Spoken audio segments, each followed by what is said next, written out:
Tekrar merhaba arkadaşlar. Yeniden kanalıma hoş geldiniz. Bugün kaplanımızın gövdesini çalışacağız. Büyük ihtimal bitireceğiz. Bir aksilik olmazsa. Şimdi ayaklarımızla devam edelim. Gövdeyi birleştireceğiz. Ondan önce şu detaylarımızı yapalım. Daha sonra zorlanmayalım diye. Böyle birleştirmeden daha kolay. Şimdi hemen şöyle ayağımızın kahverengi koton iple yapıyorum yine. Şurada BLO ile yukarı çıktığımız 2 sıra var. Düz örmüştük. Buradan tabandan bir ikinci, üçüncü sıradan giriyorum. Bir de şu hizayı takip edelim şu şekilde. Azaltmaya başladığımız hiza. Buradan giriyorum. Bu şekilde. Şöyle ipin arasından geçirelim. İlk yaptığımızı bunu da içine itelim arkadaşlar. İçeri saklayalım. İyice çekiyoruz. İyice çekelim. 2 defa yapıyoruz bunu. Şimdi bir daha 2 sık iğne ve atladım. 2 defa yapmış olduk. İyice çekelim. Tekrar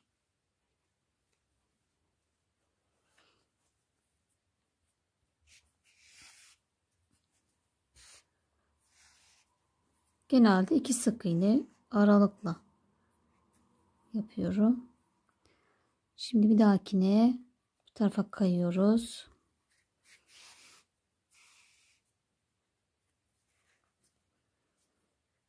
Yine 2 3 sayılır. Şöyle tam ortaladım.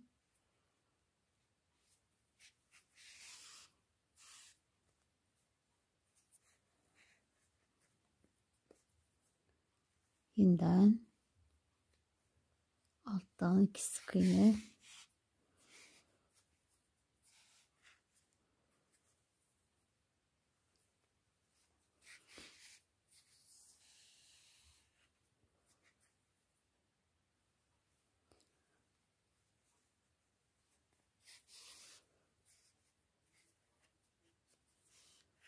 Evet, en son yine aynı hizadan bitirmiş olduk.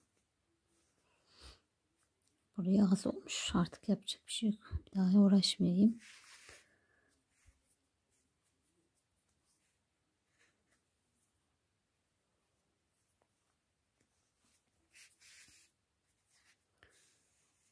Evet, bu şekilde patilerimizi belirginleştirdik. 5 tane oldu. Şuraya da içinden geçip düğüm atacağım.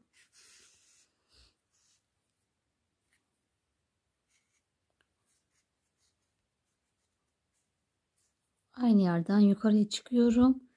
Şimdi patilerimizi sağlı sollu çalışıyoruz. Şimdi bu koparmadığımı ikinci yaptığım bu. Şöyle biraz sonra buradan zincirle birleştireceğiz. Ve bunun bu tarafta kaldı çizgileri. Bunu da şimdi böyle tuttuğumda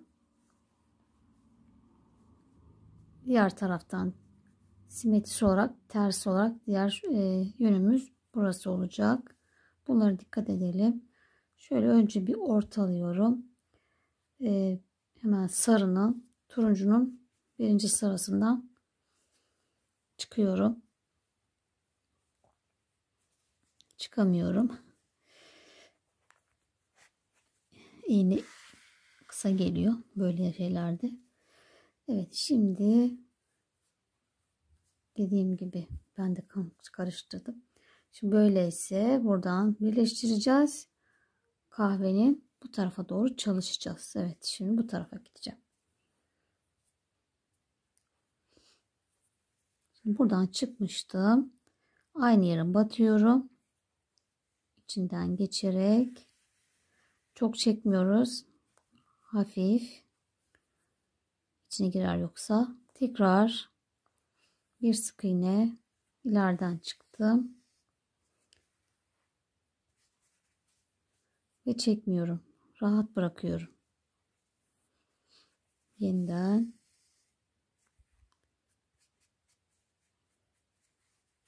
sık iğnemin boyuna gelince bırakıyoruz. Çekmiyoruz. Sık iğne boyunda olacak. Tam oraya denk gelecek.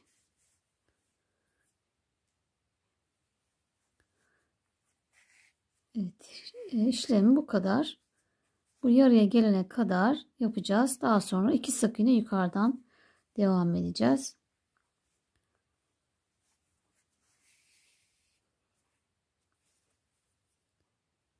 Aynı yerin içine batıyoruz. Bir sık iğne ileriden çıkıyoruz. Bir tane daha yapayım.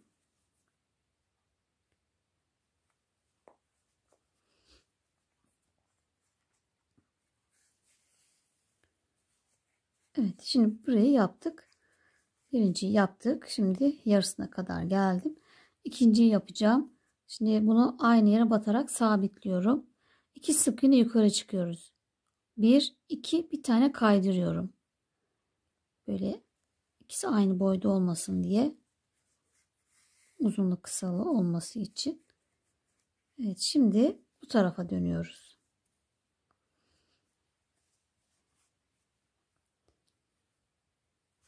İpimizi yine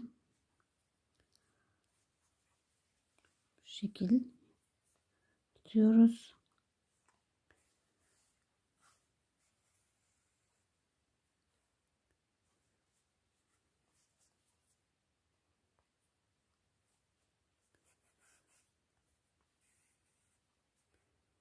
Evet, böyle devam edelim.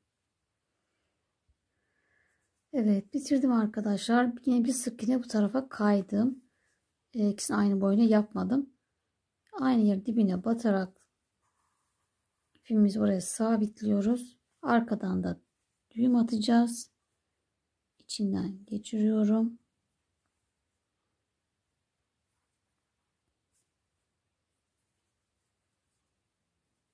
Düğüm attım.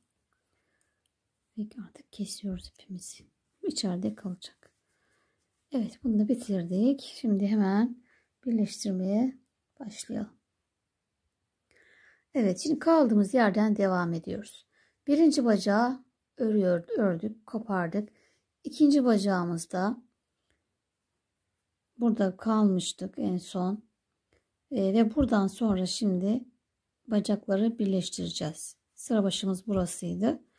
Şimdi 5 tane sık iğne yapıyorum.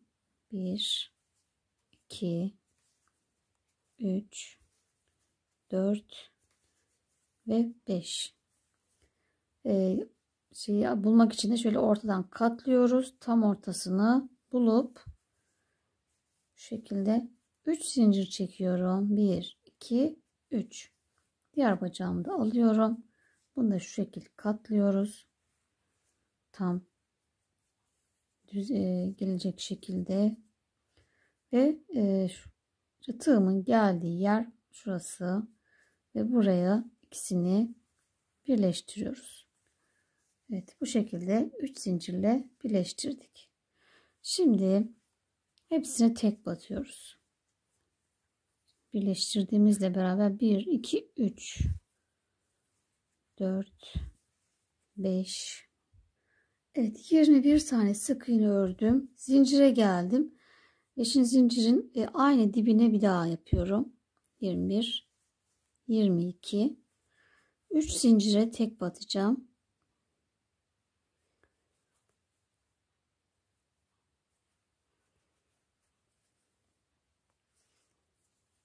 23.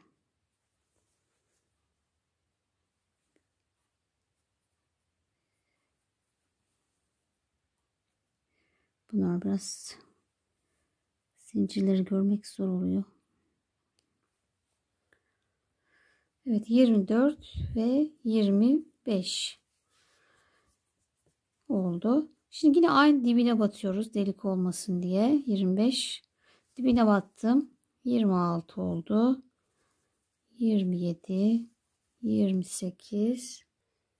Evet, sıra başına kadar 42 tane sık iğne ördüm arkadaşlar. Sıra başım yine burası. Şimdi birinci sıramızı yapmış olduk. 3 zincirli birleştirip buraya kadar 42 sık iğne ördüm.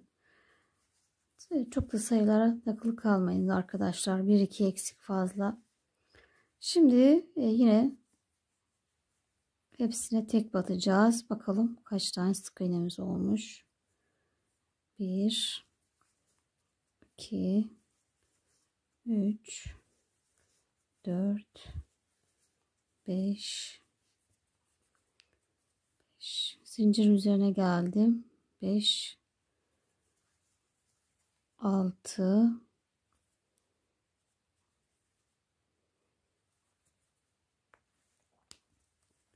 7, 8, 9, 10. Evet, yine sıra başıma geldim ve sıra sonunda 49 tane sık iğnem çıktı. Normalde 48 çıkması lazım hesap ettiğinizde, ama biliyorsunuz burada aralıklara delik olmasın diye aynı deliğe batınca orada bir artmış oldu tabi.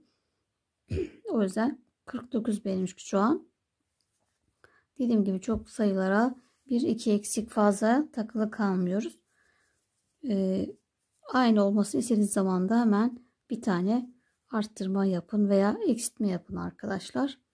Şimdi 3 sıra eksiltme arttırma yapmadan düz öreceğiz. Yani 3, 4 ve 5. sıralarımızı düz öreceğiz arkadaşlar. Birinci zincirle eklediğim birinci sıramız 3 zincirle eklediğimiz sıra. İkinci şimdiki, ondan sonra 3 ve 4, 5 düz öreceğiz arkadaşlar. Evet, 6. sıradayız arkadaşlar. Bu arada buradaki çizgilerimde tekrar 2 sık iğne arayla bunları da yine yaptım. İster sonra doldurunca yapın, ister şimdi. Şimdi arkadaşlar, başlangıç yerinden itibaren 27 tane sık iğneye tek battım. 27. Şimdi 27.'yi beyazla kapatıyoruz. Beyaz öreceğiz çünkü.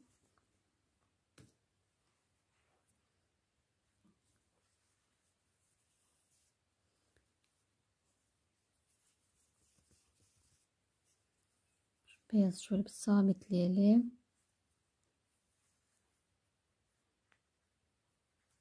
Evet. Şimdi 27.'yi beyazla kapattım. Birinci sık iğneme çift batıyorum.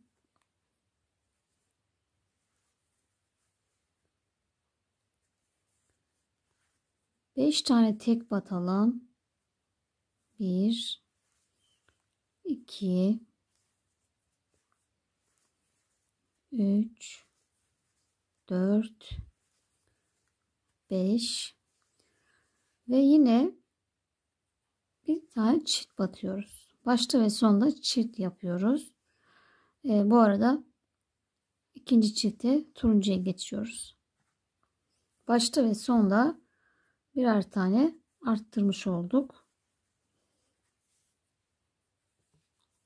Tekrar turuncuya geçiyoruz. Ve sıra sona kadar hepsine tek batıyoruz. Şimdi başta sonda birer tane arttırdık.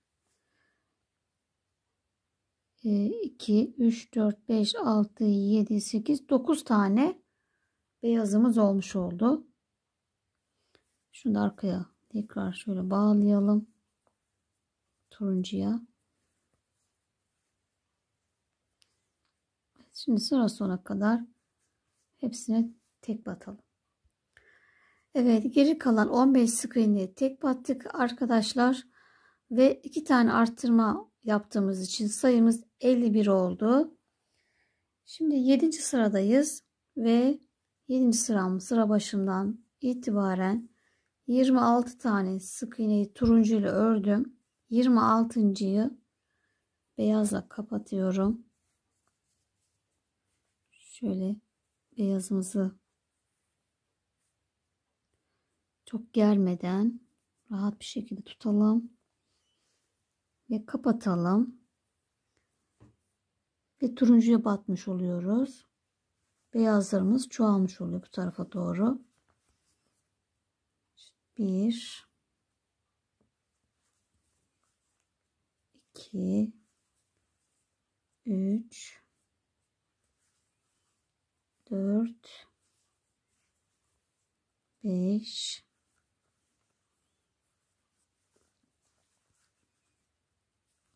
6 7 8 9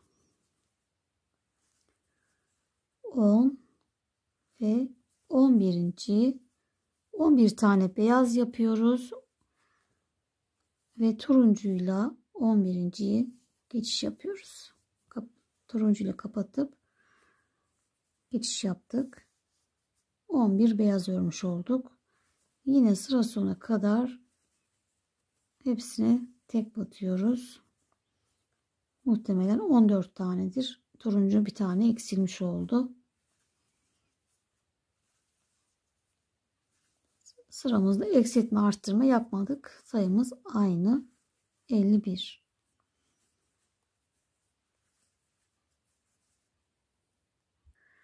Evet, 8. sıradayız ve başlangıç yerinden itibaren 25 tane sık iğnemizi turuncu örüyoruz. Şimdi bu 25.'deyim. Beyazla geçiş yapacağız. Beyazla kapattık. Ve şöyle de arkayı da biraz bol yapalım. Potluk olmasın. Bir tane artık turuncuya batıyoruz. Toplam 13 tane beyaz öreceğiz. 1 2 3 4 5 arada turuncuyu da tığın üzerine alıp arada onu yürütüyorum. Potluk olmasın diye, daha rahat tutayım diye. 6 7 8 9 10 11 12 13.'yü turuncuya batıyoruz. 13 ve turuncuyla kapatarak beyazı bitiriyoruz. Toplam 13 tane beyazımız oldu. Bundan sonra bir daha beyazımız çoğalmayacak. 13'te kalacak. Ve sıra sonuna kadar kalan, şimdi bir tane turuncumuz daha eksildi. 13 kalmış olması lazım. 13 sık iğnemize de tek batıyoruz.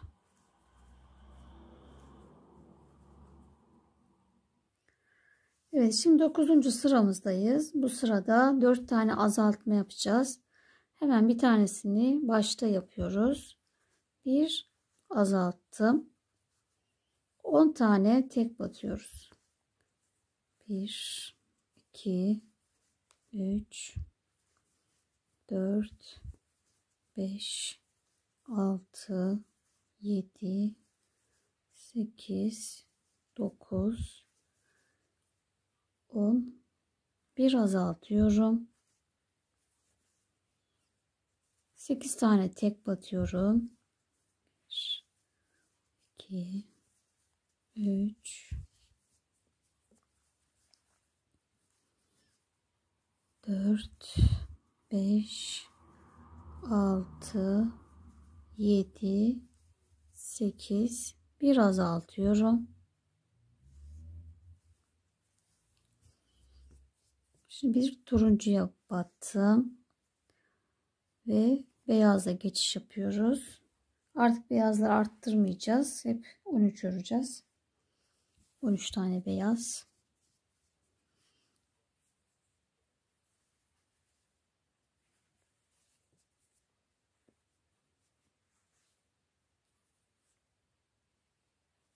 Beyazı turuncumu kapattım. 13 tane beyaz örüyorum. 1, 2, 3, 6. Arkaya yine turuncuyu da tutturuyorum. Potluk yapmasın diye.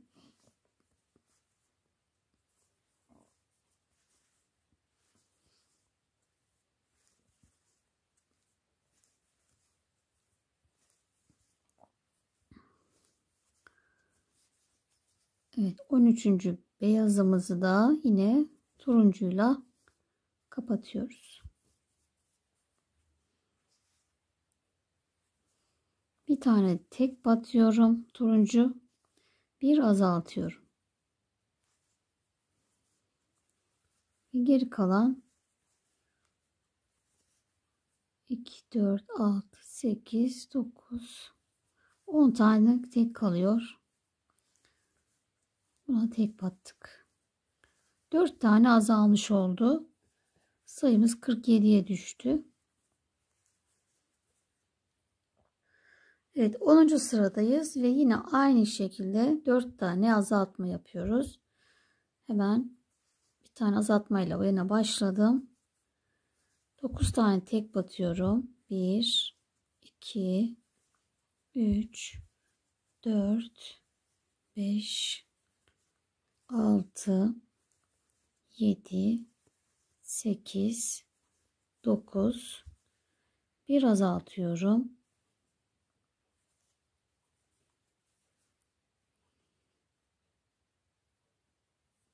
6 tane tek batıyorum.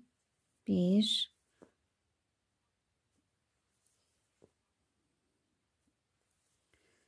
2, 3,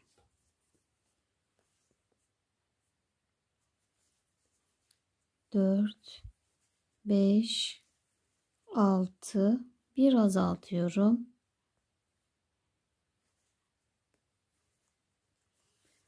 Yine turuncudan bir tane turuncu kaldı. Tek battım. Beyazla geçiş yapıyoruz.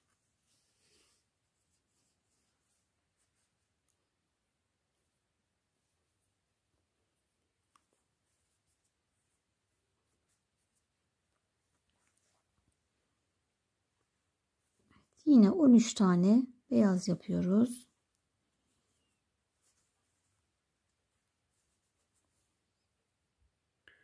Evet, 13 tane beyaz yaptım. Yine 13.'yü turuncuyla kapattık. Bir tane tek batıyorum.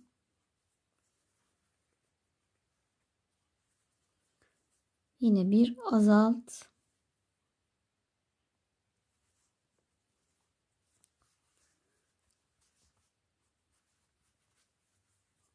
Bir, iki, üç, 4 tane azaltmamı yaptım. Geri kalan sayılarımı tek batıyorum.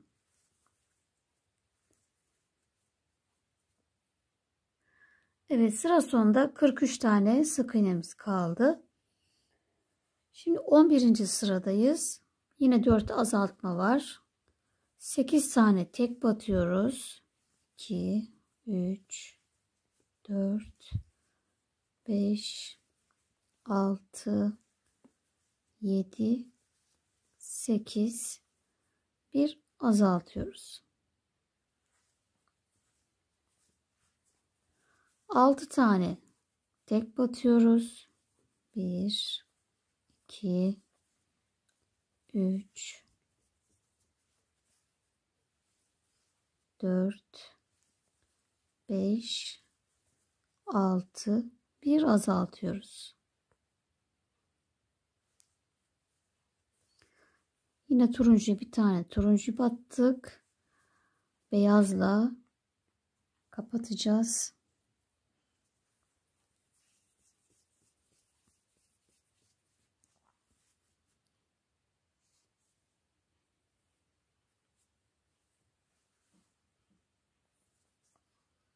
Ve yine 13 tane beyaz yapıyoruz.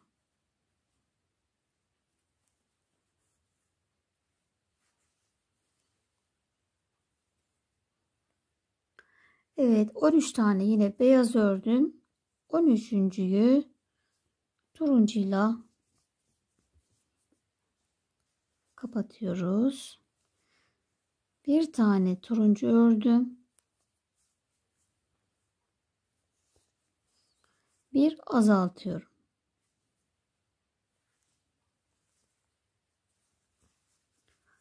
Altı tane tek batıyoruz. 2, 3, 4, 5, 6 ve bir azaltıyoruz. Dördüncü azalmamızı yaptık. Evet, 39 tane sık iğnemiz kaldı. Bundan sonra 4 sıra eksiltme arttırma yapmadan düz öreceğiz. Yine beyazlar aynı şekilde 13 tane olacak. Evet, 4 sıra düz ördük arkadaşlar. Şimdi 16. sıradayız. 2 tane azaltma yapacağız. Başlangıç yerimizden itibaren 17 tane turuncu ördüm. 17.'yi yine beyazla geçiyorum.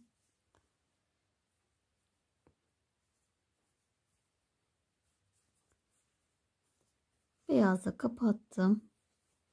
Arkadan da iplerimizi çekelim turuncuyu. Şimdi beyazla 2 tane başta azaltma yapıyorum. Pardon, yani 2 ilmeği aldım, bir tane azaltma yapıyorum demek istedim. Bir tane azalttım. 9 tane tek batıyorum. 1, 2, 3, 4, 5,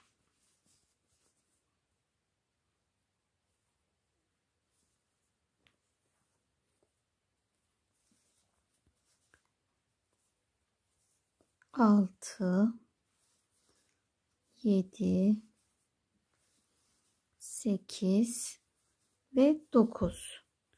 9 tane düz ördüm. Son kalan 2 sık iğneyi de yine azaltıyorum. Batıp çıktım. Turuncuyla kapatıyorum. Evet, 2 tane azaltma yapmış olduk. Ve geri kalan 9 sık iğneye tek batıyoruz. Sayımız 37'ye düştü. Ve 16. sıramız bitti.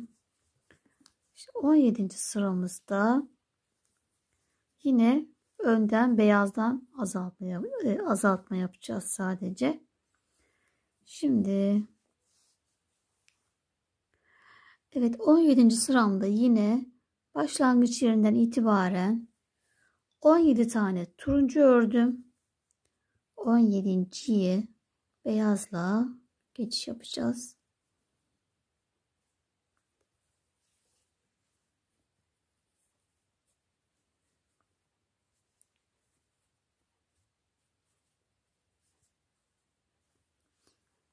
On 17. kapattım. Arkadan çekmeyi unutmuyoruz. Bir tane tek batıyorum.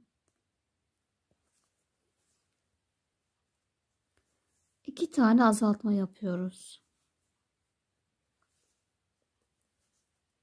Birinci azaltmam ve ikinci azaltma. 2 tane peş peşe azaltma yaptık. Bir tane tek batıyorum. Yine 2 tane peş peşe azaltma yapıyoruz.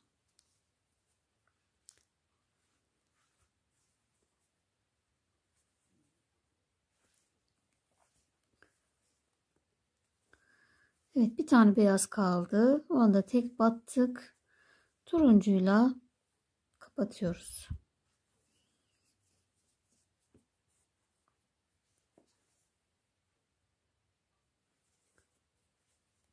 Arkadan da çekelim. Gergin olmasın. Evet, yine sıra sonuna kadar 9 sık iğnemize tek batıyoruz. Sadece azaltmamızı beyaz kısımdan yaptık. Artık beyazı daraltmaya başladık. Ve 33 sayısına düştük.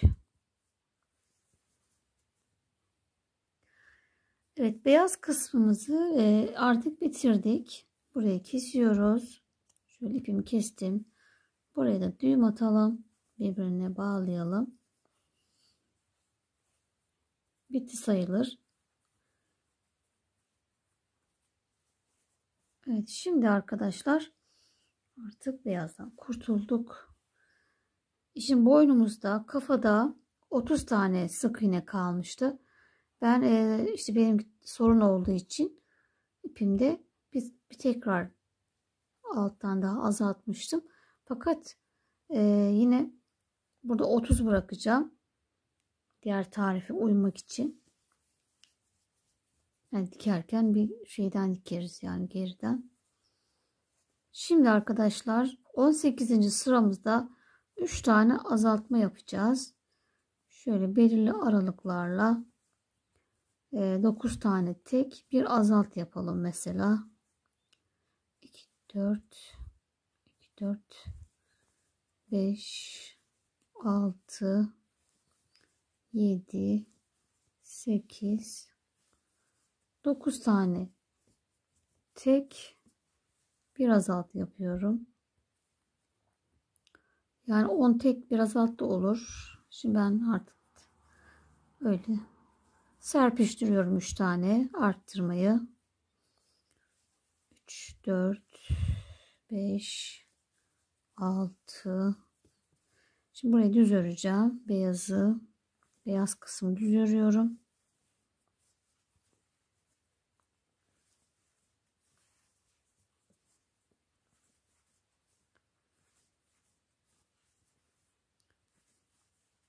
Hemen biraz alt burada yapmıştık. En iyisi şurada bir ortada yapalım.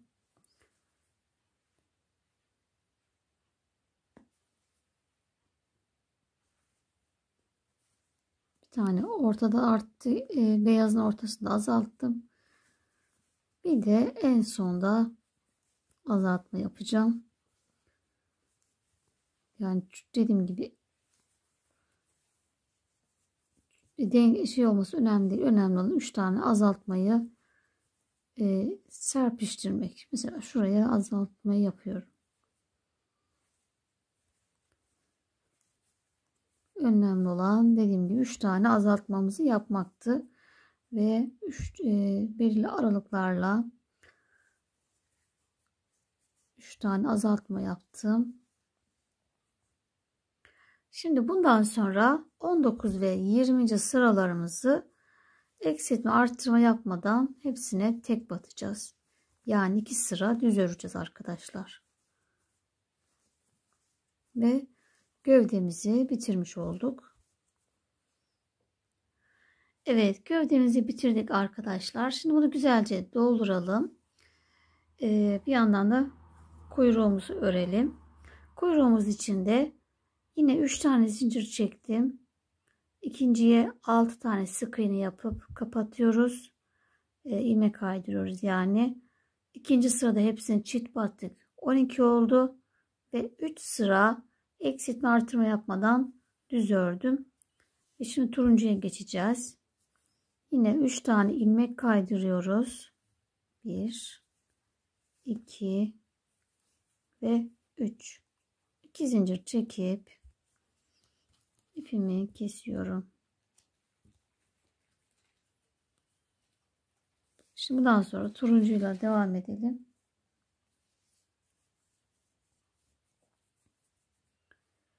Hemen ipimi sabitledim.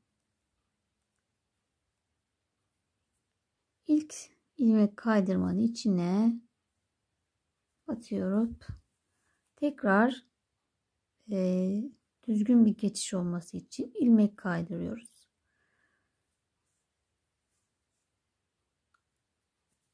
Her sık iğne ilmek kaydıralım o. CC yapıyoruz yani. İçinden geçiyoruz, ilmeği batıp çekip içinden geçiriyoruz. Sıra sona kadar bunu yapıyoruz. Zaten geldik. Şimdi bundan sonra yine 12 sık iğne olarak döne döne öreceğiz. İlk başladığımıza batarak burayı bitirdik ve yine daha önce yaptığımız gibi arkadaki tek kattan, beyazında öndeki tek kattan alarak beraber örüyoruz.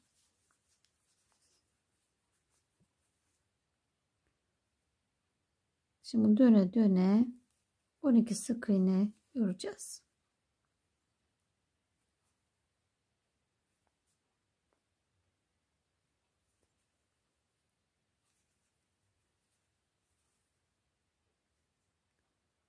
Böyle devam edelim arkadaşlar. Tek kat bulamadığınızda çift katta olur, şu beyazı önemli değil arkadaşlar. Evet, turuncuyu 18 sıra döne döne 12 sık iğne olarak örüyoruz arkadaşlar. Şimdi başlangıç yerimiz burası. Buradan 8 tane bu tarafa örelim.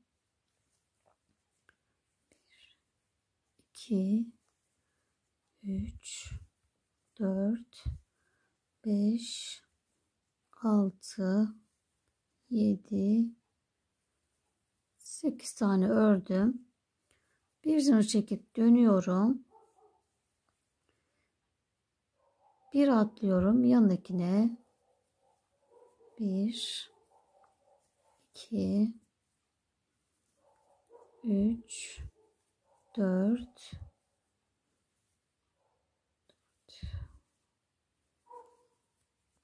5 tane ördüm. 2 tane kaldı. Bunları da batıp çıkıyoruz. Bir tane azalttık. Bir zincir çekip dönüyorum. Bir atlıyorum yanındakine. 1 2 3 tane tek battım.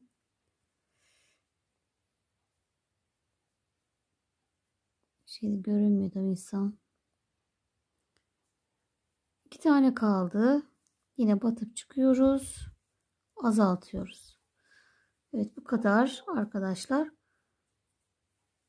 Şöyle yapalım.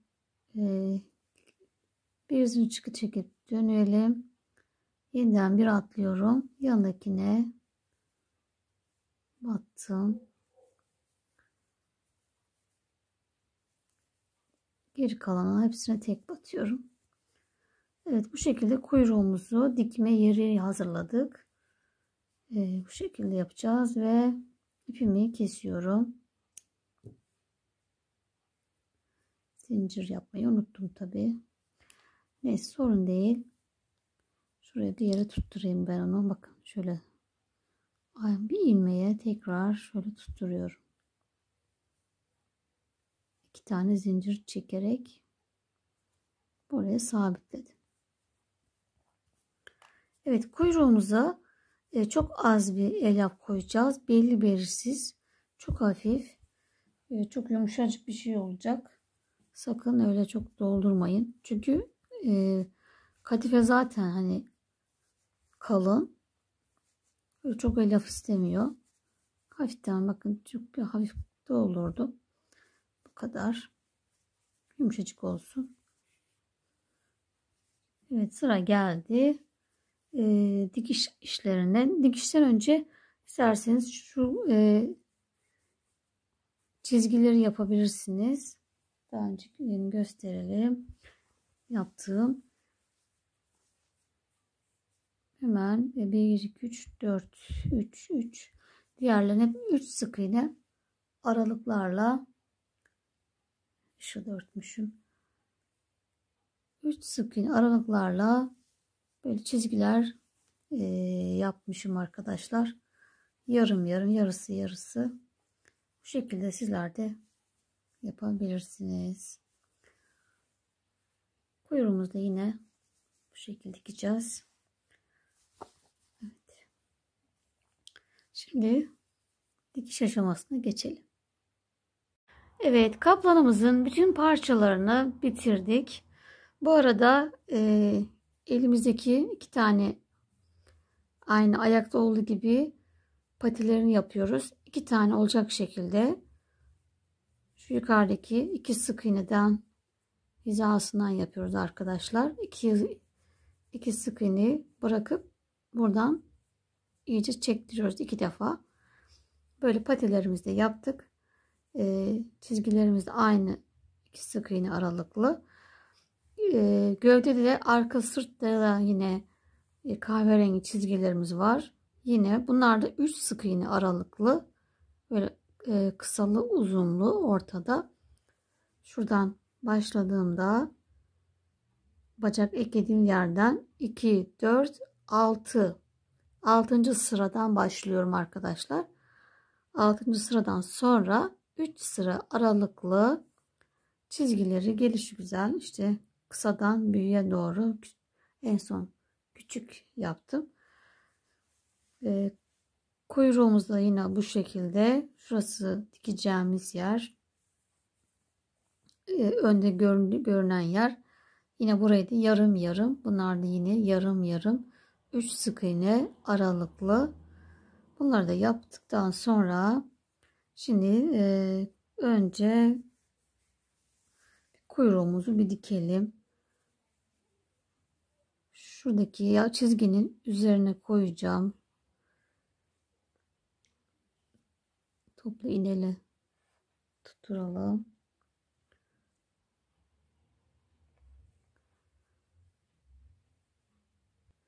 Evet, kuyruğumuzu tam ortalıyoruz ve burayı daha sonra dolduracağız. Şimdi alttan başlayacağım. Tam ortadan önce ipimi bir tutturayım. İpimin içinden geçiyorum.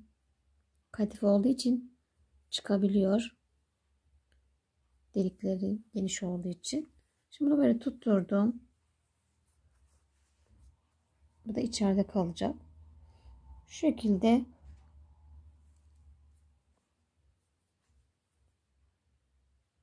aynı şekilde dikiyoruz arkadaşlar. Bir gövdeden alıp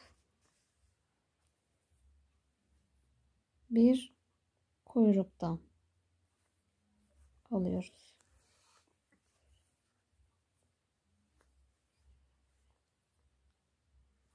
Bir gövde, bir kuyruk.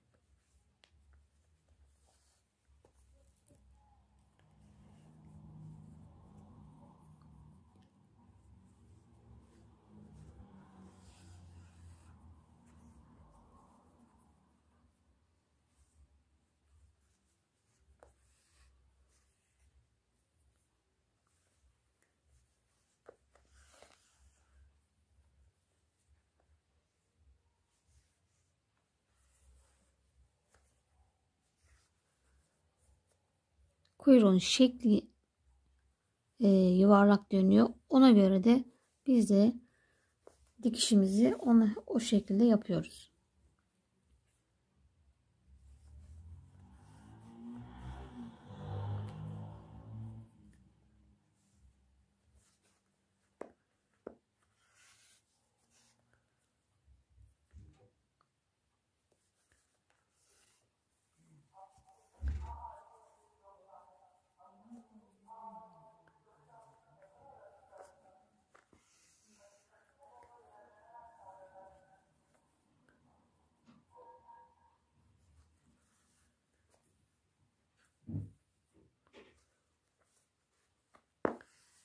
Çok az kalınca burayı dolduracağız.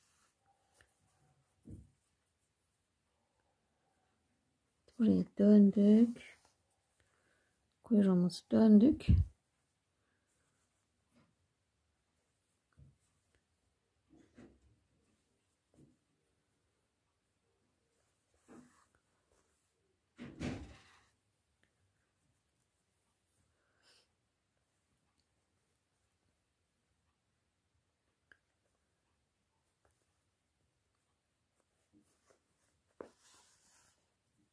Evet. Biraz daha yapalım. Evet, şimdi bu boşluktan geri kalan boşluğumuzu dolduralım.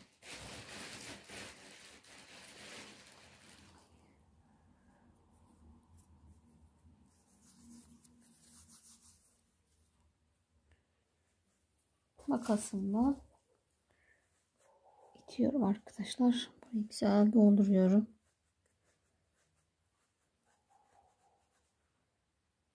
Evet, çok az bir elyafla buradaki boşluğu doldurdum.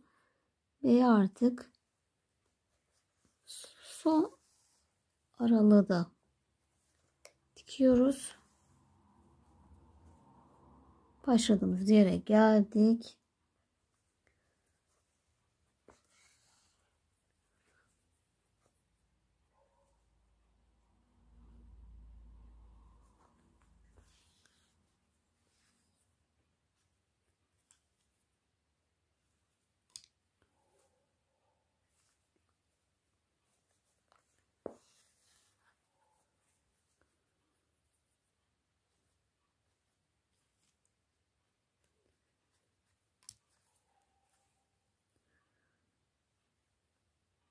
Evet, ilk başladığımız yere geldik. Bir iki tane daha gidiyorum sağlam olması için.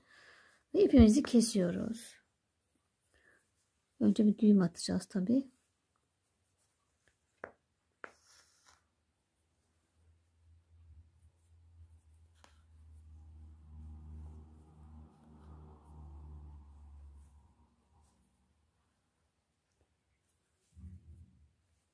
İğnemi başka bir yerden çıkartıyorum.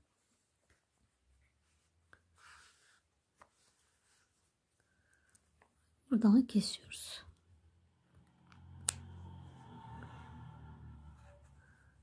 Evet, kuyruğumuzu dikmiş olduk arkadaşlar. Gördüğünüz gibi. Kuyruğumuz tamam. Şimdi kollarımızı dikebiliriz. Kollarımızı da şu gövdedeki boyundan aşağıya 2 sıra 2 sık iğne atlıyoruz. Üçüncünün üzerine koyacağız. Bu şekilde 2 sıra boynumuz yerini alacak. 1 2 sıra üçüncünün üzerine koyalım. İğneleyelim ve dikelim. Evet, birinci koluma ben diktim arkadaşlar. İkinciyi de beraber dikelim. Dikerken şu başlangıç yerleri arkaya doğru baksın. Ön kısmı düzgün olan yer denk gelsin. Şimdi iki sık iğneyi atladım. Üçüncünün üzerine koydum. Şuradan beyazdan sonraki turuncularından da iki sık iğnenin iki sık iğne yine üçüncünün üzerine koyarak şu şekil dikme işlemi yapacağım. Boyundan giriyorum.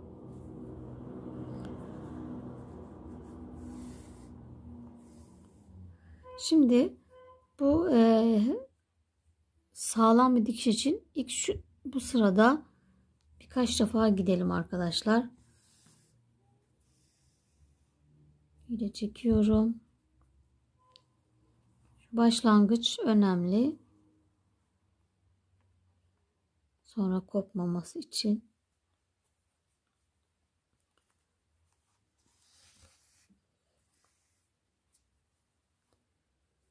Evet, 2 defa oraya diktim. Bir tane daha bile gidebilirim. Bir tane daha yapayım.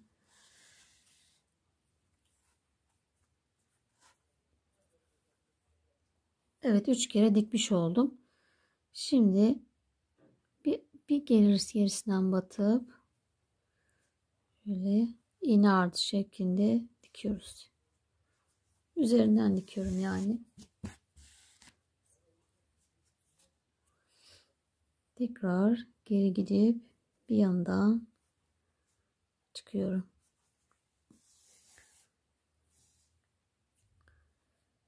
Yine bir sık iğne geri gidip bir önden çıkıyorum.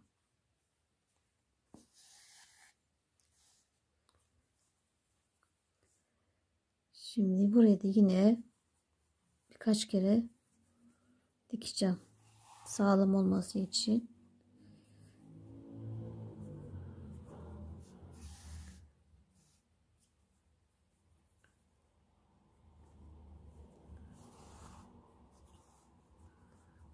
Bir kere daha yapalım.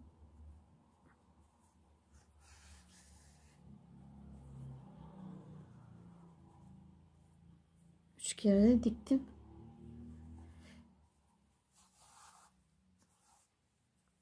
Evet, bu şekilde. Şimdi ipimizi kesebiliriz. Düğüm atalım iyice. Evet, şimdi boynu dikeceğimiz için ipi koparmadım arkadaşlar. Buraya bir tutturdum, düğüm attım. Şimdi kafamızı dikeceğiz. Kafamızın şu çizgilerinde şu şekilde göz kararı yaptım. Bir tane daha, şuraya bir tane daha böyle olabilir. Arzuya kalmış. Şimdi şu şekil kafamızı dikelim.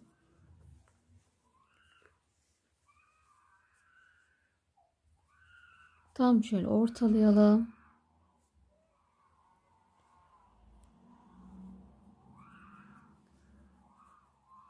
İpimi şuradan çıkarayım. Buradan dikmeye başlayayım. Yine aynı bir kafadan bir gövdeden dikiyoruz.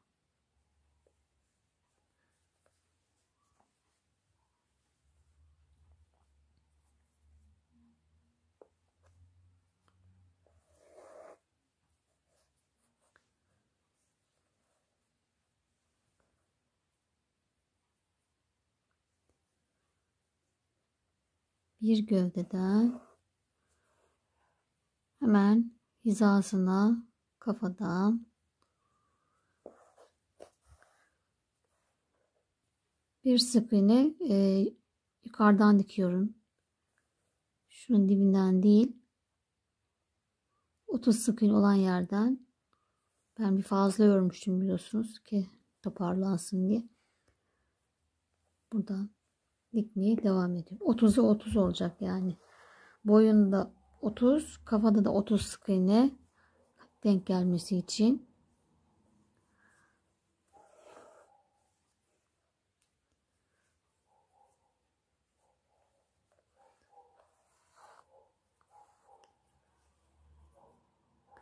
Evet, bu şekilde dikeceğiz ve en son yine boynuna elyaf dolduracağız. Evet, boyun dikişini şöyle az bir şey bırakana kadar diktim.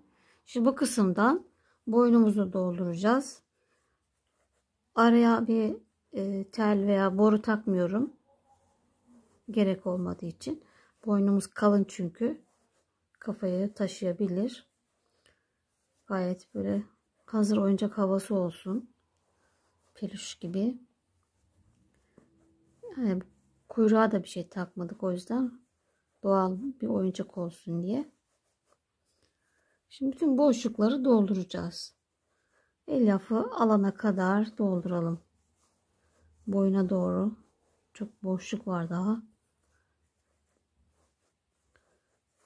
Çünkü zamanla da elyaf yumuşayacak.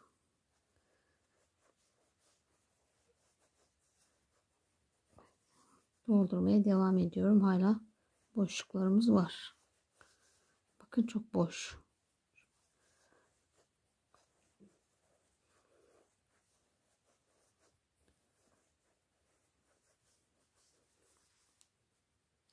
Gördün mü? Çok boş şurası. Bunları dolduralım. Evet, kafa dikişini bitirdim arkadaşlar. Birinci de bıyık yapmıştım. Bıyık yapmak isteyenler videonun altına kedi videosundan nasıl bıyık yapılır onu size linkini bırakacağım. Oradan yaparsınız. Böyle misineli ip kullanmıştım. Tuhafiyelerde, ipçilerde bulunuyor. Yapmak isteyenler tabi. Çok da hani bu şekil çok da belli de olmuyor. Ama orijinal olsun istiyorsanız böyle yapabilirsiniz. Evet, süremizi bayağı aştık. Videomuzun sonuna geldik. Ve kaplanmamı gördüğünüz gibi ilk yumağım ince çıktığı için kafa bir tık küçük oldu. Aradaki farkı görüyorsunuz. İp farkı. İp kalınlığına göre örgülerimiz değişmekte. Evet, yeni videolarda görüşürüz arkadaşlar. Kendinize iyi bakın. Hoşça kalın.